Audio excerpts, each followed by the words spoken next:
আসসালামু আলাইকুম। আমার নাম হচ্ছে মোনা। 3 মাস বেশি হয়েছে আমি এখানে আসা যাওয়া করি।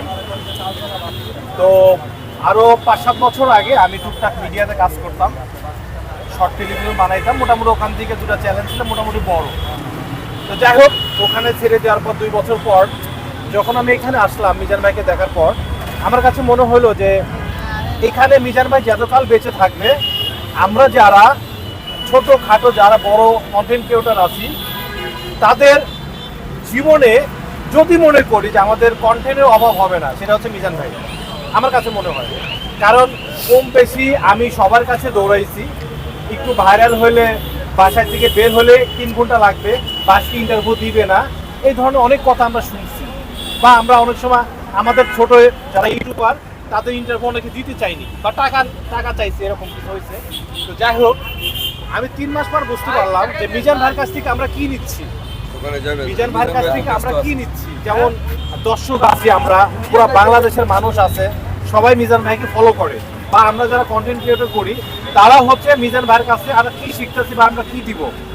তো আমার কাছে মনে হয় মিজান ভাইয়ের কাছ থেকে আমি অন্তত শিখতে পেরেছি যে অভাবে থেকেও ভালো কাজ করা যায়।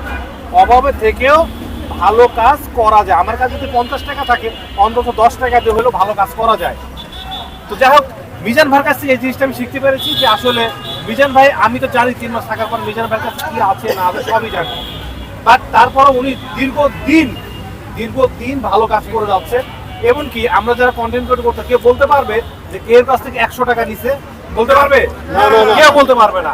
আমি নিজে 3 মাস এখানে খাওয়া দাওয়া করছি এবং সবাই আপনারা সবাই কথা বললেন মিজান ভাই কে জানে 10 লাখ দিল, 10 লাখ দিয়েছে। 10 লাখ কি ছিল? অফার দিছিল। আমি ভাবছি আমাকে দিয়েছে। না, অফার দিছিল। এখন আমরা সবাই অনেকে দেখা যাচ্ছে ভিডিও বানাচ্ছে বা নাটক শোনাচ্ছে, দুধ দিয়ে গোসল করতেছে, এটা করতেছে, সেটা করতেছে, কন্টেন্ট ভিউ হচ্ছে, মিলিয়ন ভিউ হচ্ছে। আমি মনে করি মিজান ভাইয়ের যদি 20,000 ভিউ হয়, এটা হচ্ছে লিগেল মানুষ, ভালো মানুষ দেখতেছে, মানুষ কিছু শিখতেছে, বাচ্চারা কিছু শিখতেছে। যারা 13-14 বছরের বাচ্চারা মিজান ভাইয়ের ভিডিও দেখে যেটা শিখবে, অন্য যারা কন্টেন্ট ক্রিয়েটর আছে যারা দুধ দিয়ে গোসল করে এটা সেটা করতেছে, এটা দেখে কিছু শিখতে পারবে না। আমি মনে করি মিজান ভাইয়ের মুখের কথা আমরা শুনবো যে আমি যে কথাগুলো বললাম সে কথাগুলো মিথ্যা বললাম নাকি সত্যি বললাম, বা মিজান ভাই কেউ শিখতে পারবে কিনা। মিজান ভাই একটু ছোট করে যদি বলতেন। না, আমার যদি ভিডিও আমার